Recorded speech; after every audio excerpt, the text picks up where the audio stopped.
Hey everyone, Jeff here from Films at Home, and thanks for coming back to the Films at Home podcast today. In today's podcast, we have a really exciting interview that I did with James Mockoski, who works as a film restoration expert and archivist for American Zoetrope, which is the production company that's owned by Francis Ford Coppola and George Lucas. So James has worked on the most recent Godfather Trilogy 4K Blu-ray restoration. He's also worked on Apocalypse Now, The Outsiders, and a few other movies, and he has a lot of stuff in the works as well, working with Francis Ford Coppola and George Lucas at that American Zoetrope studio. So very cool guy, super excited that he was able to take any time out of his busy day since he does these restorations by himself largely. He spent 30 minutes with us, and I couldn't be more appreciative of that. So in a second here, we will transition over to the interview, and that will take about a half an hour, like I said, and then I'll come back to you at the end for some follow-up and some just closing remarks. So sit back, relax. Hope you guys enjoy this interview with James. There are a ton of interesting topics in here, from film restoration to preservation to HDR grading on older movies to 2K upscales to 4K. Lots of different things that we covered in just a half an hour. So huge thank you to James. Sit back, relax, enjoy this interview, and I'll talk to you guys when it ends. All right, guys, here we are with James Mockoski, who is going to have a little conversation with us here about film restoration and the really cool work that he does behind the scenes on some of your favorite 4K releases, and some really cool stuff that's come out lately, like the Godfather 4K trilogy, which I loved. So, James, just want to say thank you so much for taking the time. Thank you for the kind words, and I'm glad you liked it. So, loved it. It was like watching it for the first time. Yeah. Incredible. So yeah, if you want to just give like maybe a little quick background on your experience and how you got into this and what you've worked on in the past, so people can get a little background feeler on that. Yeah, I went to school at the University of East Anglia, which was a small regional film archive in England that taught the practicalities of teaching film archiving and the hands-on working with film, and that's what I grown to love. I wasn't much in production. I wanted to be sort of on the history side of things, and archiving was sort of like, oh, that's kind of cool. And I sort of found my way to Francis by kind of a similar way in how he found the Bay Area. He didn't see himself as a filmmaker in LA and wanted to do his films outside of Hollywood. And I worked in UCLA for a couple of years, and I was born and raised in Northern California as well, and wanted to get back to where I first fell in love with film. So he was working on a film, Apocalypse Now, Redux, the new director's cut, and during that time, it was a very difficult process. There was a lot of material with Apocalypse, and when they wrapped that up, they said, if we're going to do this again, we need someone that has experience with working with film and going through the collection and help us. So they were working One from the Heart and Outsiders, a new cut of The Outsiders called The Complete Novel, and so the timing was right. They were looking for someone, and it's sort of happy, lucky coincidences that all came together. Nice. And just to clarify, because I know you said Francis, but you are working directly. Yes, I am the film archivist for Francis Ford Coppola. Sorry. Yeah. That's all right. I've worked with him for about 20 years, and yeah, it's been a great. I'm very fortunate to not many people get to stay in their jobs this long, and I'm very happy that I found a place that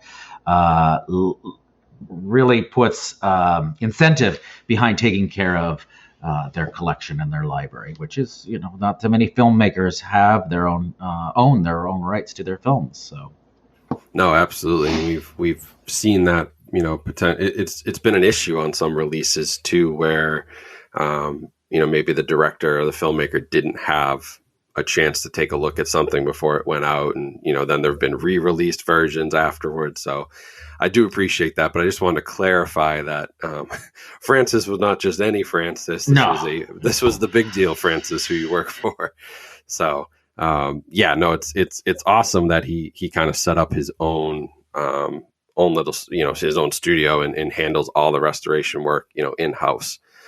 Because I think it shows. I think it shows when you look at Apocalypse Now and you look at The Godfather, The Outsiders, like that stuff looks incredible. I mean, it's really, really well done. Well, that started, we always did that when DVDs were first around. We got right into that business of making our own DVDs for our library. The restorations started not that long ago, about 2011 was when we first got the idea of doing it ourselves. We were working on Cotton Club and the new cut of Cotton Club called Cotton Club Encore. And we worked with the fabulous labs, but everybody knows, I don't know if everybody knows, but American Zoetrope is sort of very frugal and try to be low budget and do these things as much as possible with the crew on hand. We have not that much, we don't have a very big staff, but we like to take on as much as possible in-house.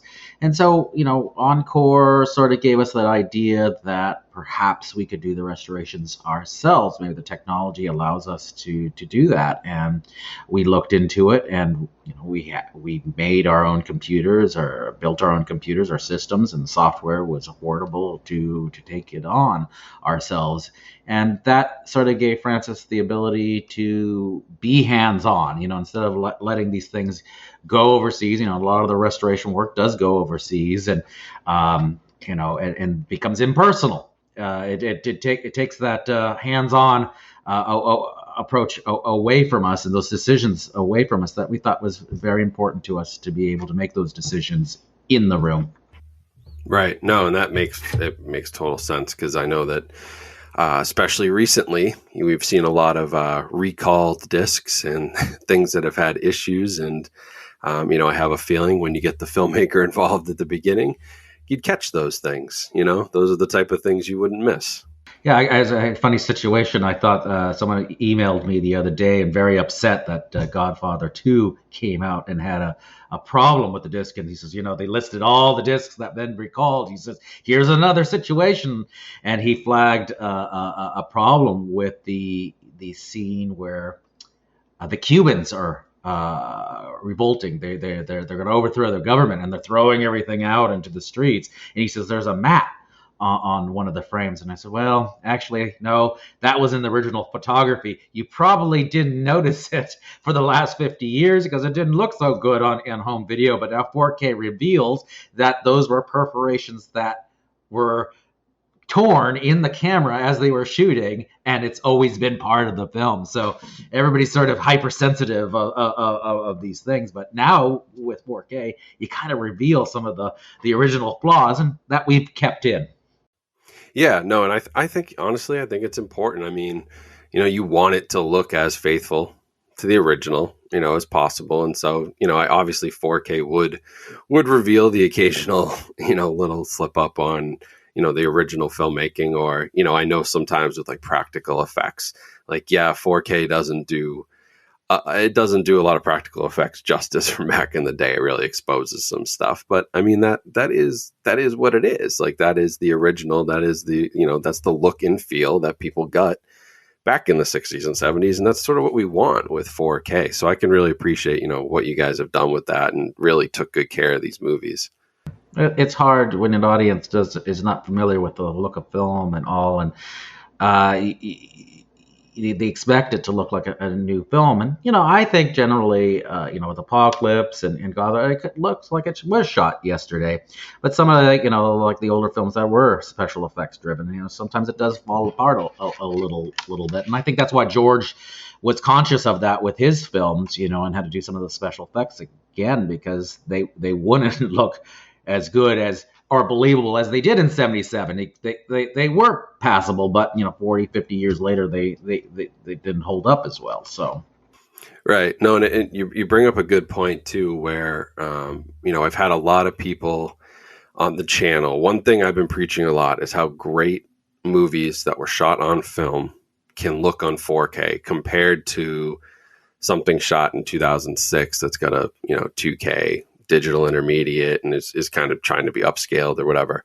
And so I'm just curious, like, have you worked on both digital and film restorations? And like, can you kind of add to, people don't believe me when I say it, but like film has such a high resolution. You can do amazing things with new technology to scan that and make it so clean.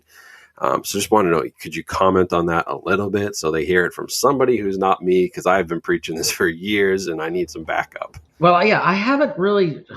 We're so new. We did shoot with 1080 cameras, the F950s, Sony F950s that shot Youth Without Youth and Tetro and Twix. They look beautiful. I mean, great. But unfortunately, it's locked in an HD. We can't do anything more to that than try to upscale. I think that's the benefit of what film is. It isn't really better than 4K in some ways. People say, well, what's beyond film? Can you do 8K? And I'm like, I don't really see the benefit beyond 4K in the films. And I know a lot of people will disagree with me because larger format 70 certainly can get a lot more information, but 35 millimeter, it's hard to make that case with even an ordinary people who are not familiar. And when they see it 1080, it looks beautiful to them. Blu-ray looks great, and 4K, it's sort of hard. It wasn't those leaps and bounds from VHS to DVD to Blu-ray. Now we're kind of finding this happy little plateau that we've gotten to with making films look, probably in the sense, I don't think anyone's ever really seen it look as good. Maybe the rare time that they made a first answer print off the negative and sitting in the lab. But generally, when it went to theaters, it was 2 or 3 generations away, and it's been projected to hell and scratched to hell, and people didn't have the luxury to as now being able to see it for the first time, as if it was a first print from the film. But yeah, I haven't really done too much upscaling. There is stuff that we shot 20 years ago with the same cameras. And we're experimenting with that, but I don't think we would do that with the film itself. It's only like film footage of B-roll that we're experimenting to see if it could fit in. But yeah, I think it's still, it's false. It's tricking something that's not to be looking the way it should. I don't know if that makes sense, but that's why I'm lucky that I haven't done too many digital restoration, because I think that it is going to be a concern about how to make a 4K, when it was only 1080. And, I'm not sure that it needs to be, it should just be in the native resolution that it was originally shot in. Yeah. But in my personal opinion. No, and I sort of agree. There's a lot of movies that I've reviewed on 4K and said, well, there's not much here. Maybe they did some HDR. There was, there's some color grading enhancements, but it's not going to look a whole lot different than your Blu-ray look. No, it's not going to. And I talked to our DP who shot a lot of the last films, and I was like, is there anything we could do to make, do HDR? And he's like, it's not going to be, if it was shot in that resolution and the color gamut and the 16-bit, but we just don't have that information. So it's just slapping a label, but it's not, it's sort of, it's false. It's not going to be. You can't force information when it's not there. Right. And that's why I've some people give me a hard time, but I swear some of these discs almost look like somebody just applied an Instagram filter over the top of it. How much could you really do? The data doesn't exist. So you are just sort of throwing a filter on it in some cases. It just doesn't impress me as much, but this is where I get curious when you go back to a movie like The Godfather or Apocalypse Now, and how does that color grading for 4K and HDR, how does that work, and how much data is there that you actually have to play with? Yeah, being able to scan, I think the last scan was done 10-bit, now 16-bit, which is a much wider color gamut, and you're able to go in there and bring a color dynamic that wasn't ever seen before. And I'd say, a lot of people will talk about, it didn't look like this before, and it's true. Each technology brings a new presentation. I would say this is a new presentation that hasn't been seen before, and I think, but we were trying to be very faithful to the original idea and concept, and Francis being there too, that affords us the ability to play or offer a new presentation. Not destroying the look of the previous, those are there and preserved as well. That look. I know that 2007, 2008 Godfather release was very special to people, as it should. Robert Harris did an amazing job, and the film had never looked as good as it did back in 2008, and it came a long way, and he showed the importance of what happened to the film. The film had gone and been beaten over the last, at that time, 40 years, and pieces were cut out, dupe negative was cut in, replacement shots were, things. And so he had to unwind all that stuff. And so it was because of him and Gordon Willis that 08 restoration allowed us to up it and take it to a new level and a new presentation for this. So. Yeah. So how well preserved were those original sources, given that, Francis sort of had control over them, right? So, well, we don't own Godfather, but that was all Paramount, and Paramount, is not the studio as it was in the 70s, and a lot of studios way back 50 years ago, they didn't really care about presentation. It wasn't thinking; they were thinking about the new film because that's where the money is, And when films leave the theaters, there's just a little money. It's peanuts compared to newer films, and so decisions were made. But Paramount really came on board over the years to make sure that this doesn't happen to any of their library titles, and starting from the 90s on, and Andrea Callis, my colleague over at Paramount, really had a team that made sure that they looked through everything and found as much as possible. And they built a beautiful archive that's temperature and humidity controlled. So hopefully these issues do not happen again, or can be found in 50 years later. Yeah, and I think that's why it's so important that people like yourself are going back to these and creating these digital 4K restorations that we know can be preserved in this. We don't have to worry about that degrading, right? We've got it cleaned up. We have it in a format that we're not going to lose it, because there are a lot of movies that have been lost over the years. Well, it's lost, but I think with the you can't rest easy to think that we've done our job and it won't be lost again, because digital, once it's digital, it's in some ways a lot more fragile. Hard drives go. It is film in some ways is great. We know we have a lot of silent films that on nitrate that's been around for 100 years. It has deteriorated, but if you put that nitrate film in a vault back then, and if it was in the right conditions, it could last for generations, hundreds of years. But digital, we have problems restoring a hard drive that's a couple years old, or an LTO tape that's not goes back only a few generations, and you're still trying to find the computer that can run that software to restore that tape. And in a lot of ways, technology has created a lot more a challenging issue for preservation.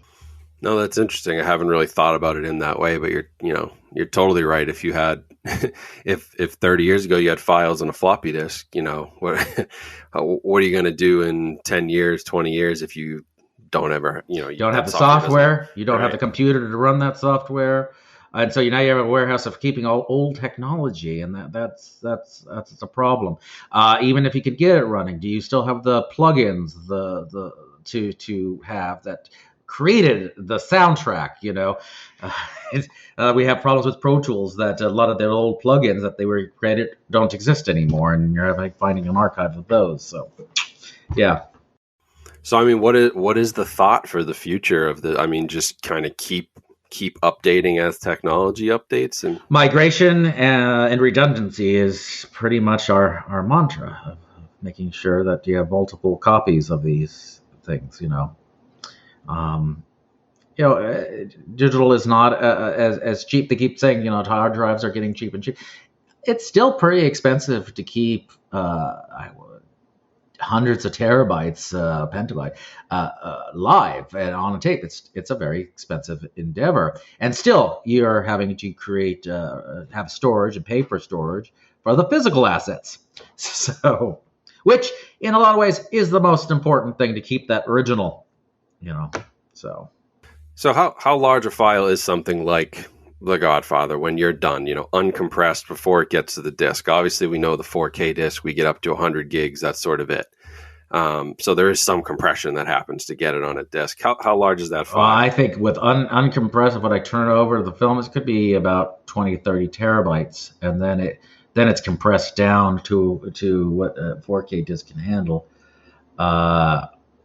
I want to say 500 gig. It's compressed quite a bit to get down to that. I don't know what the final. I'm trying to think what the Apocalypse. I think it was probably under a terabyte to fit on the disc. Wow. Yeah, so that's the there's this conception that your 4K Blu-ray it's uncompressed. You're getting and it's like no, they're much bigger than that. They're much bigger than that. Yes, I say with the leader and everything, with each reel, Apocalypse and Godfather are the longest films we've had, and it's between 20 and 30 terabytes of data for 10 reels of film, uncompressed 4K. Yeah. And so how long were those restorations? Because those are quite the movies. They're both epics. They're both extremely long. How long does it take to go through that and restore something for 4K of that magnitude? Well, the luxury of the studios they have a team of people. Criterion has a fabulous group of people that do this, and they can do things a lot quicker than I. I'm just one person, and sometimes I can bring in a friend of mine who's our editor, Robbie Schaefer, and we can work on it at tandem. So it takes us a lot longer. Or the studios sometimes use outside help. They go to India or China to do a lot of the cleanup, and that saves a lot of time. And sometimes they could do that in a couple weeks. I generally, Apocalypse took me a year. I have the luxury of time. There's no deadline. I try to plan these things far in advance, so I allow myself not having crunch time and needing it done in a couple months. Godfather 3 took us 6 months. It was in fairly good shape, and so it varies. It depends on the condition of the material and the length. So generally, I would say an average film probably would take me 3 to 6 months. And you are doing this essentially. You're on your own first. You might bring in a friend. Yeah, I do it right here. I mean, the restoration system is what I'm talking to you on right now. So it's incredible. Yeah, I mean it's just because I know how large some of these departments can be at other. Like you said, at some of the studios and the amount of people they have working on it. So huge props to you for being able to do these movies that are just huge movies all on your own. Yeah, well, we started almost 10 years ago. We first started we started with the smaller films. Said, okay, well, before we touched Apocalypse, we started like Dementia 13 to get our hands. Yes, I wanted to talk about that one. And Dementia was a good one because it showed that we could do it and it could do it very well. And then so we just sort of took a little bit on, and soon we took on Apocalypse, and eventually our work got noticed, and people like Paramount said, well, yeah, sure, let's team up, let's do it together, and this was a great collaboration. And doing it from home, we were sort of COVID ready.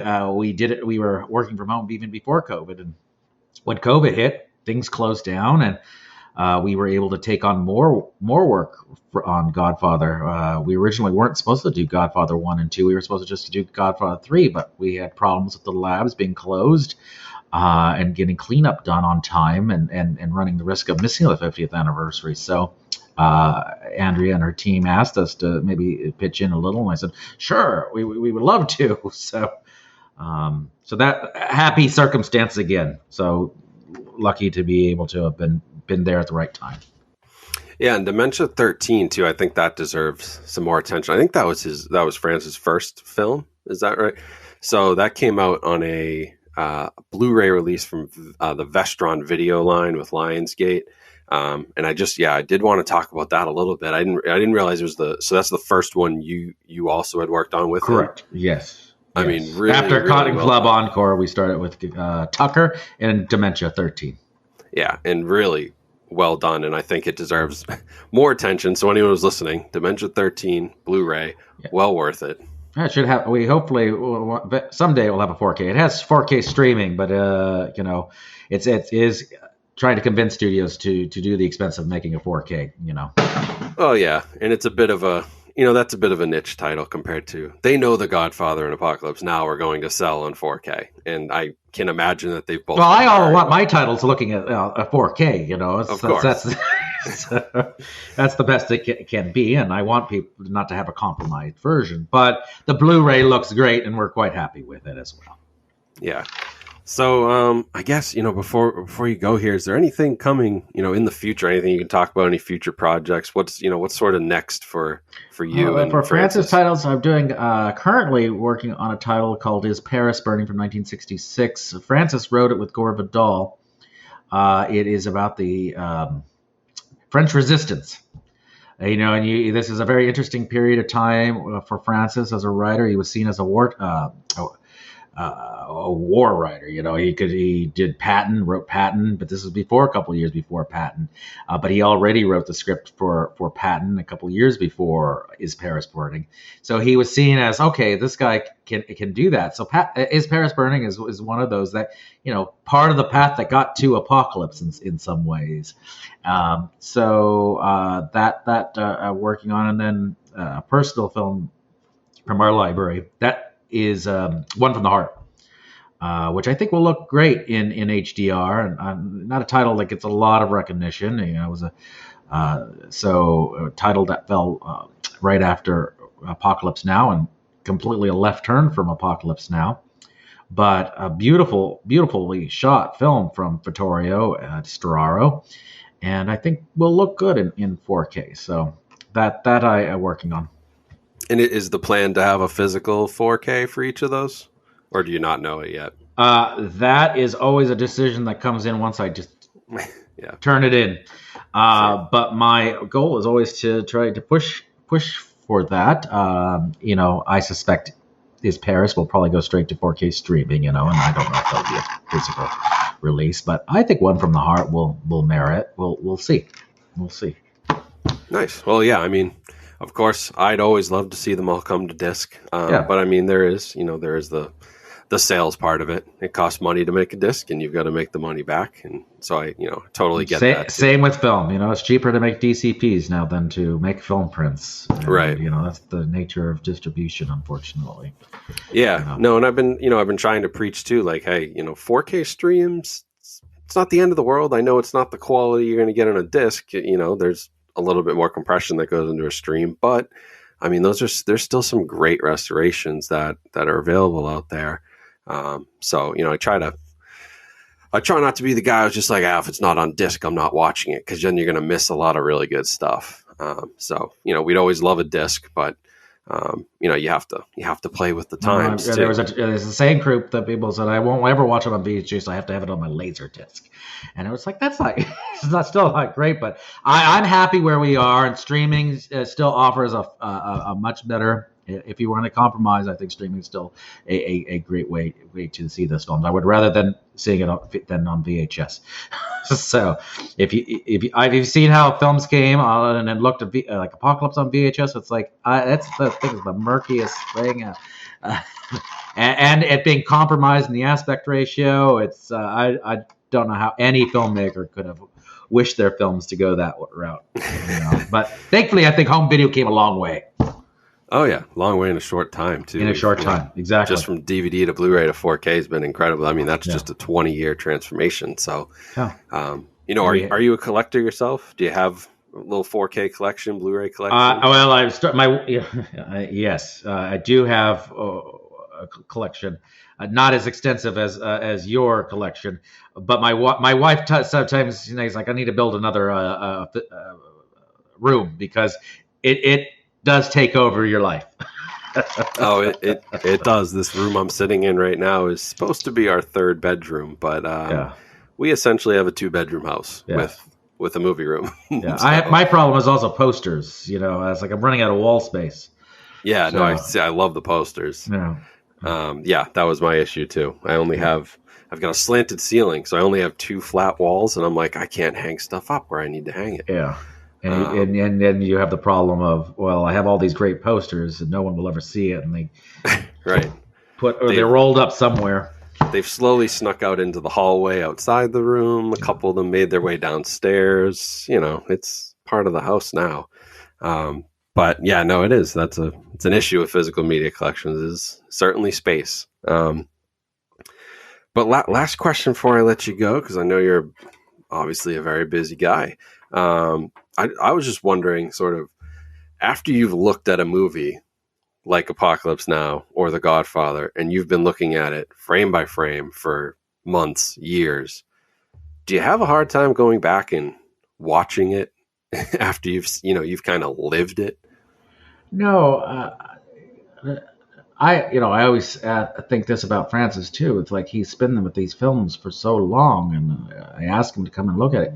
He has no problem looking at these films, and which just amazes me. And he'll tell the greatest stories about the process of how he got to make the film, which is always how I know that he likes the work and he likes what we do, because he's not caught up in the technical part of it, that he could just be absorbed by the story. And that's the same thing with me. I can't. Who can get tired of Godfather? They're great stories, and I swear I find new things each time I watch The Godfather. I was like, oh, that's Tessio. Oh, and that's young Tessio, and I had that relationship, and it was like there's some really great layers in that when you see it the first time you miss completely, and then you start unwinding this to see this is like, oh, this is how the family's all connected, and then how they all met each other. And no, it's a fun thing, and I think that's what makes the films classics.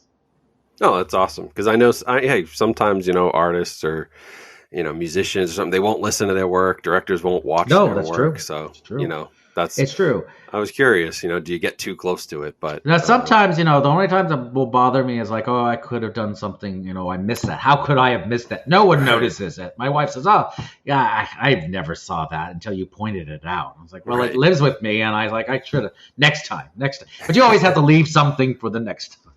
Oh, of course, right. So, and I think that's what always with the filmmaker is that they always get.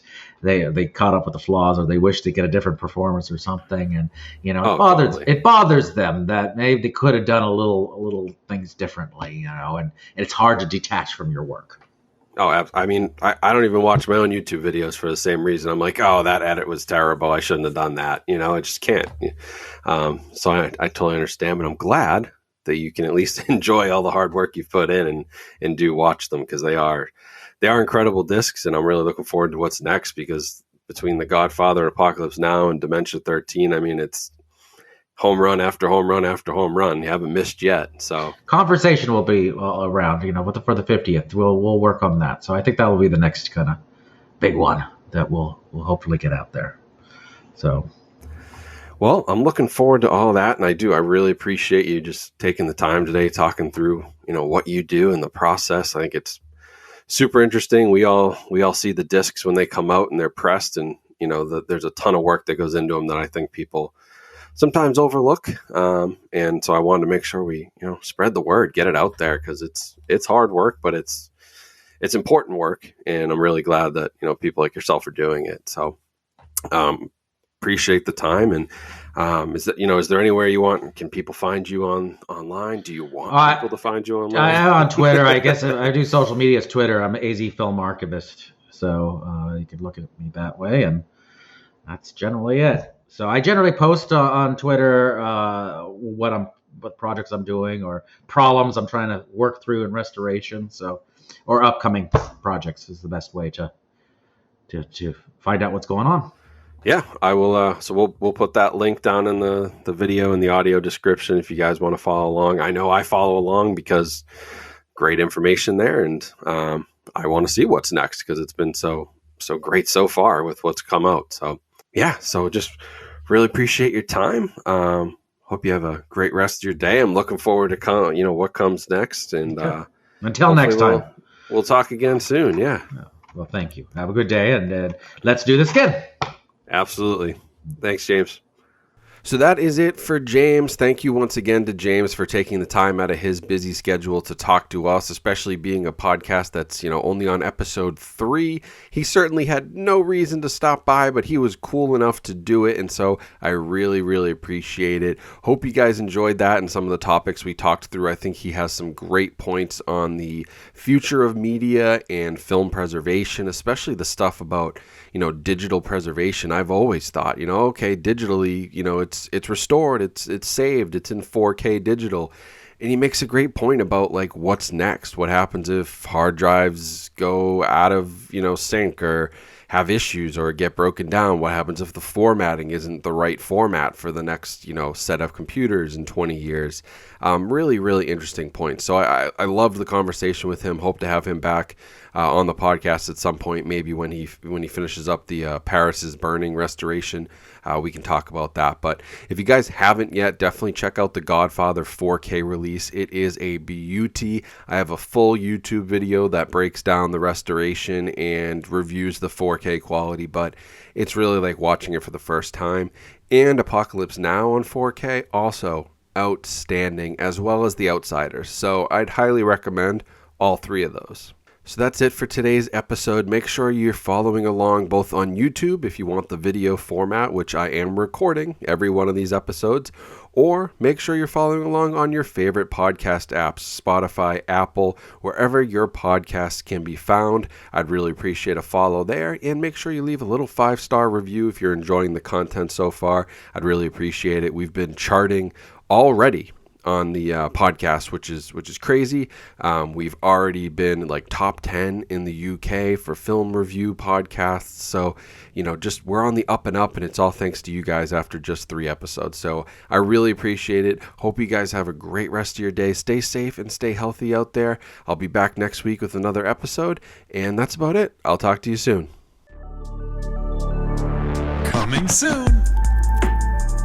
Be sure to subscribe to the Films at Home podcast using your favorite app so you don't miss another episode. And while you're there, don't forget to rate and review this podcast, which helps us out tremendously.